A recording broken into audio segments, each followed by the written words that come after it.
Butterfly ఎంతో అందంగా ఉన్న రంగు రెక్కలతో చెక్కగున్నావా.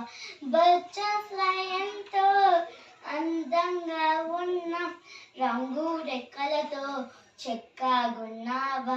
కమ్మని పురుగులుగా ప్రకృతో శ్రమపడ్డాను. కమ్మని పురుగులుగా ప్రకృతో శ్రమపడ్డాను. అద్భుతంగా రెక్కలు నించాడేసు ఆశ్చర్యపోయాను. అద్భుతంగా రెక్కలు నించాడేసు ఆశ్చర్యపోయాను. యేసయ్య గనుడు అది నాకు తెలుసు, విను నా సాక్ష్యం, ఉంచు యేసు పై నాక్ష్యం. యేసయ్య